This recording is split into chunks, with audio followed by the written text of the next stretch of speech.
আসসালামু আলাইকুম প্রিয় দর্শক, কুকুই তাফরুজা ব্লগে আপনাদের সবাইকে স্বাগতম। আশা করছি যে যেখান থেকে আমার ভিডিওটি দেখছেন সবাই আল্লাহর রহমতে অনেক ভালো আছেন। আজকে বরবটি দিয়ে এমন মজার একটা ভর্তা রেসিপি আপনাদের সঙ্গে শেয়ার করব, যেটা স্বাদ সত্যিই ভুলবেন না। এতটা মজার এই ভর্তাটা। শুধু বরবটি নয়, বরবটির সঙ্গে আরও কিছু উপকরণ দিয়েছি, যেটা দিলে এই ভর্তাটার স্বাদ অনেক গুণে বেড়ে যাবে। তাই ভিডিওটি স্কিপ করবেন না, পুরো ভিডিও জুড়ে সঙ্গে থাকবেন। কেননা এই ভর্তাতে এমন কিছু উপকরণ দিয়েছি যেটা দিলে এর টেস্ট অনেক গুণে বেড়ে যাবে। তাই এটা দেখতে হলে অবশ্যই পুরো ভিডিও জুড়ে সঙ্গে থাকতে হবে। আর এই ভর্তাটা করার জন্য প্রথমে এখানে আমি কিছু বরবটি কেটে নিচ্ছি।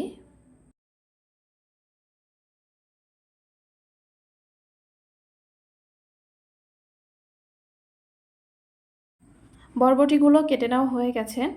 আর এই ভর্তা করতে আমার লাগবে আরও কিছু উপকরণ, সেগুলো এখন আমি গুছিয়ে নিব। বরবটিগুলো একটা প্লেটে রেখে বাকি উপকরণগুলো গুছিয়ে নিব। এই ভর্তাটা করার জন্য আমার লাগবে দুটো রসুন। রসুন দুটোর কোয়াগুলো ছিলে পরিষ্কার করে নিব। আপনারা যারা বিভিন্ন রকমের ভর্তা খেতে পছন্দ করেন, চাইলে আমার চ্যানেলটি ভিজিট করে দেখতে পারেন। বিভিন্ন রকমের মজাদার ইউনিক ভর্তা রেসিপি আমার চ্যানেলে আছে, যেখানে পেয়ে যাবেন বিভিন্ন রকমের মজার মজার ভর্তা রেসিপি। আর এছাড়াও একটা প্লেলিস্ট আছে শুধু ভর্তার, যেটা এই ভিডিও শেষে গিয়ে ইন স্ক্রিনে আপনারা দেখতে পারবেন। সেখানে ক্লিক করে চাইলে অনেক রকমের মজাদার ভর্তা রেসিপি আছে, সেগুলো দেখে নিতে পারেন। এই ভর্তাটা করার জন্য কিছু পেঁয়াজও লাগবে। আমি পেঁয়াজও এখানে ছিলে পরিষ্কার করে নিব। এখানে পেঁয়াজগুলো ছিলে ছোট ছোট কিউব করে কেটে নিব। অফ ক্যামেরাতে আমি সব কিছুই ভালো করে ধুয়ে নিয়েছি। এখন চুলায় একটি প্যান বসিয়ে দিয়েছি, তাতে দিয়ে দিলাম সামান্য একটু পানি। খুব বেশি পানি দিব না। এখন এই পানির মধ্যে কেটে রাখা বরবটিগুলো দিয়ে দিব।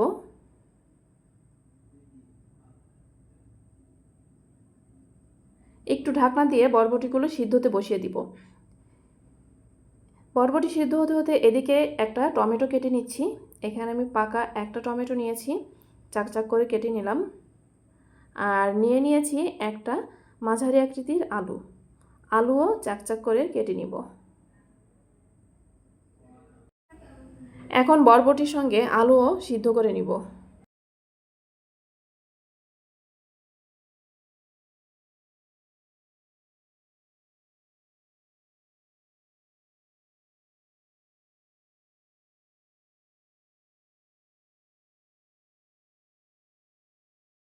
এখন দিয়ে দিলাম সামান্য একটু লবণ, দিয়ে দিলাম কয়েকটা কাঁচামরিচ মাঝখানে ভেঙে দিয়েছি, দিয়ে দিলাম কয়েকটা রসুনের কোয়া।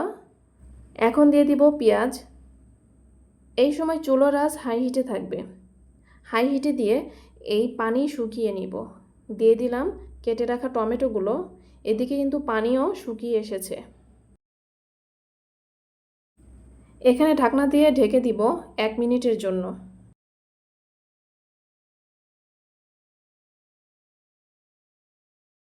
যে পানিটুকু ছিল প্রায় শুকিয়ে এসেছে। এই সময় চুলার আঁচ একদম লো করে রেখে ঢাকনা দিয়ে ঢেকে রাখবো 2 থেকে 3 মিনিটের জন্য। এখন এই ভর্তা করার জন্য লাগবে কিছু ধনিয়া পাতা। ধনিয়া পাতাগুলোও কেটে নিব। বরবটি আলু এগুলো সিদ্ধ হতে হতে আমি ধনিয়া পাতাগুলোও কেটে নিলাম। এদিকে বরবটিও সিদ্ধ হয়ে গেছে এবং পানিও শুকিয়ে গেছে। আলুগুলোও ভালো করে সিদ্ধ হয়ে গেছে।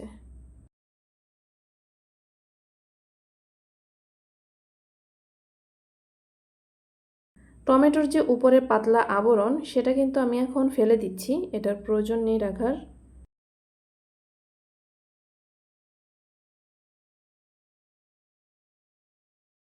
ব্যাস, এদিকে চুলাও অফ করে দিয়েছি। এগুলো কিন্তু সবই সিদ্ধ হয়ে গেছে। এখন এগুলো একটা বাটনায় আমি নিয়ে নিচ্ছি। যেহেতু আজকের ভর্তাটা আমি বাটনাতেই করব, তাই আমি বাটনাতেই নিয়ে নিচ্ছি।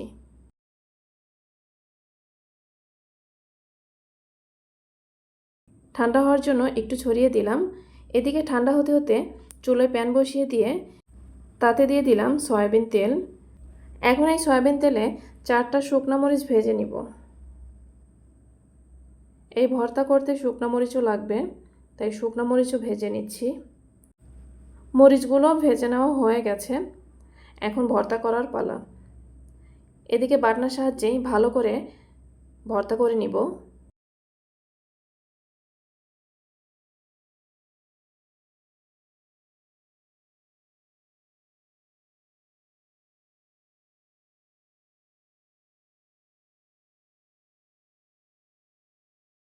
সব কিছুই একসঙ্গে ভর্তা করে নিলাম। এখন নিয়ে নিয়েছি দুটো শুকনো মরিচ ভাজা। এখানে সবগুলো মরিচ নেইনি, কারণ এই মরিচগুলোতে এমনিতেই অনেক ঝাল। মরিচ ও বাটনার সাহায্যেই আমি ভর্তা করে নিব। এখন দিয়ে দিব একটা মাঝারি আকৃতির পেঁয়াজ কুচি আর সামান্য একটু ধনিয়া পাতা কুচি। এখন একটু থেতো করে নিয়ে এর মধ্যে দিয়ে দিলাম সরিষার তেল। এখন হাতের সাহায্যেই বাকি ভর্তাটুকু করে নিব। ভিডিওটি কেউ স্কিপ করবেন না, কারণ এই ভর্তার টেস্ট বাড়ানোর জন্য এমন একটা উপকরণ শেষে গিয়ে আমি দিয়েছি, যেটা দিলে এর স্বাদ অনেক গুণে বেড়ে যাবে। সব কিছু ভর্তা করে নিলাম। এখন দিয়ে দিলাম 1 চা চামচের মতো ঘি। এই ঘি দেওয়ার কারণে এর টেস্টটা অনেক গুণে বেড়ে যায়।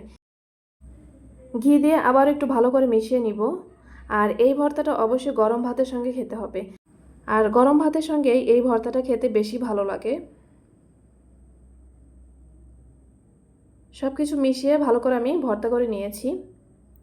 এই তো তৈরি হয়ে গেল মজাদার এই বরবটি, আলু এবং টমেটো দিয়ে এই মজার ভর্তা। একবার হলেও ট্রাই করে দেখবেন কেমন হয়েছে, অবশ্যই কমেন্টে জানাবেন। আর যারা এভাবে ভর্তা করে খেয়েছেন তারা তো জানেনই এর টেস্টটা কেমন। যারা খাননি একবার ট্রাই করে দেখবেন। অনেক মজার একটা ভর্তা। গরম ভাতে এরকম ভর্তা থাকলে আর অন্য কিছুর প্রয়োজনই হয় না, এতটা মজার এই ভর্তাটা। আপনারা যারা বিভিন্ন রকমের ভর্তা খেতে পছন্দ করেন অবশ্যই চ্যানেলটি সাবস্ক্রাইব করতে কিন্তু ভুলবেন না, কারণ প্রতিদিন একটা করে মজার মজার ভর্তা রেসিপি আমার চ্যানেলে আপলোড হয়।